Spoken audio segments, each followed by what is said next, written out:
ನಿನ್ನೆ ದಿವಸ ಮಧ್ಯಪ್ರದೇಶದಲ್ಲಿ ಮಲ್ಲಿಕಾರ್ಜುನ್ ಖರ್ಗೆ ಅವರು ಮಾತನಾಡ್ತಾ ಏನು ಮಹಾಕುಂಭಮೇಳ ನಡೀತಾ ಇದೆ, ಅಲ್ಲಿಗೆ ನಮ್ಮ ದೇಶದ ಗೃಹ ಸಚಿವರಾಗಿರ್ತಕ್ಕಂಥ ಅಮಿತ್ ಶಾ ಅವರು ಹೋಗಿ ಸ್ನಾನ ಮಾಡಿದ ಕ್ಷಣಕ್ಕೆ ಬಡತನ ಹೋಗ್ಬಿಡುತ್ತಾ, ಅಲ್ಲಿ ಸ್ನಾನ ಮಾಡಿದ ತಕ್ಷಣಕ್ಕೆ ಅಮಿತ್ ಶಾ ಅವರು ಇನ್ನು ಸ್ವರ್ಗ ಸಿಕ್ಬಿಡುತ್ತಾ ಅನ್ನುವಂಥ ಮಾತನ್ನ ವ್ಯಂಗ್ಯವಾಗಿ ಹೇಳಿದ್ದಾರೆ. ಮಲ್ಲಿಕಾರ್ಜುನ್ ಖರ್ಗೆ ಅವರಿಗೆ ನಾನು ಕೇಳೋದಕ್ಕೆ ಬಯಸ್ತೇನೆ, ಹಿಂದೂ ಧರ್ಮ ಅಂತ ಹೇಳಿದ್ರೆ ಇಷ್ಟೊಂದು ಕನಿಷ್ಠವಾಗಿ ಮಾತನಾಡ್ತಕ್ಕಂಥದ್ದು ಸರಿಯಲ್ಲ.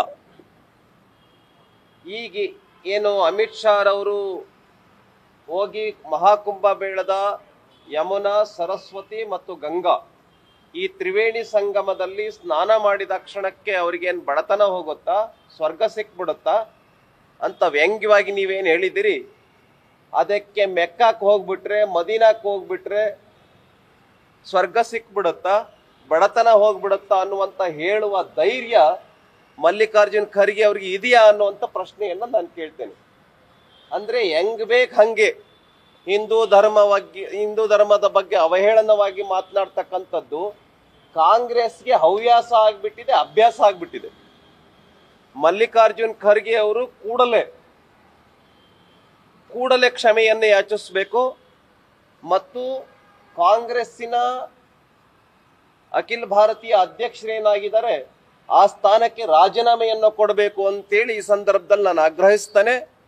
ಕಾರಣ ಏನು ಅಂತ ಹೇಳಿದ್ರೆ, ಈ ಕೋಟ್ಯಾಂತರ ಜನ ಭಾಗವಹಿಸ್ತಾ ಇದ್ದಾರೆ. ಅಲ್ಲಿ ಹೋಗಿ ಸ್ನಾನ ಮಾಡಿದ್ರೆ ಒಳ್ಳೇದಾಗತ್ತೆ ಅನ್ನುವಂಥದ್ದು ಹಿಂದೂ ಧರ್ಮದಲ್ಲಿ ನಂಬಿಕೆ ಇರ್ತಕ್ಕಂಥ ಕೋಟ್ಯಾನುಕೋಟಿ ಜನರ ಭಕ್ತರ ನಂಬಿಕೆಯಾಗಿದೆ. ಹಾಗಾಗಿ ಹೋಗ್ತಾ ಇದ್ದಾರೆ.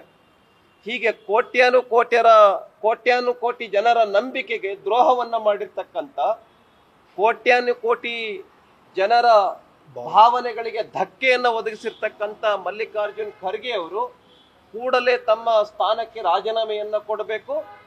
ತಾವು ಹೇಗೆ ನಮ್ಮ ಧರ್ಮದ ಬಗ್ಗೆ ಅವಹೇಳನವಾಗಿ ಮಾತನಾಡ್ತಾ ಇದ್ದೀರಾ, ಬೇರೆ ಧರ್ಮದ ಬಗ್ಗೆ, ಇಸ್ಲಾಂ ಧರ್ಮದ ಬಗ್ಗೆ, ಕ್ರಿಶ್ಚಿಯನ್ ಧರ್ಮದ ಬಗ್ಗೆ ಇಷ್ಟೊಂದು ಹಗುರವಾಗಿ ಮಾತನಾಡಕ್ ನಿಮಗೆ ಸಾಧ್ಯ ಇದೆಯಾ? ಹಿಂದೂ ಧರ್ಮದ ಬಗ್ಗೆ ಹೇಗ್ ಬೇಕಾದ್ರೂ ಹಾಗೆ ಮಾತಾಡಬಹುದು ಅನ್ನುವಂತ ಕಾಂಗ್ರೆಸ್ಸಿನ ಈ ಒಂದು ಹವ್ಯಾಸ ಏನಿದೆ, ಕೈ ಬಿಡದೆ ಹೋದ್ರೆ ನಾವು ಹೋರಾಟವನ್ನ ಮಾಡಬೇಕಾಗುತ್ತೆ ಅನ್ನುವಂತ ಹೇಳ್ತೇನೆ. ಕೂಡಲೇ ಮಲ್ಲಿಕಾರ್ಜುನ್ ಖರ್ಗೆ ಅವರು ರಾಜೀನಾಮೆಯನ್ನು ಕೊಡಬೇಕು, ಕ್ಷಮೆಯನ್ನ ಯಾಚಿಸಬೇಕು ಅಂತೇಳಿ ಈ ಸಂದರ್ಭದಲ್ಲಿ ನಾನು ಆಗ್ರಹ ಪಡಿಸ್ತೇನೆ. ಇದು ಅತ್ಯಂತ ಕೀಳು ಮಟ್ಟದ ಹೇಳಿಕೆಯನ್ನ ಕೊಟ್ಟಿದ್ದಾರೆ. ಇದು ಅವರ ಲೆವೆಲ್ಗೆ ಮಾತನಾಡ್ತಕ್ಕಂಥದ್ದಲ್ಲ ಅಂತೇಳಿ ಈ ಸಂದರ್ಭದಲ್ಲಿ ಹೇಳೋದಕ್ಕೆ ಬಯಸ್ತೇನೆ. ನ್ಯೂಸ್ ಫಸ್ಟ್ ನಿರ್ಭೀತಿಯಿಂದ ನಿಮ್ಮ ಪರವಾಗಿ.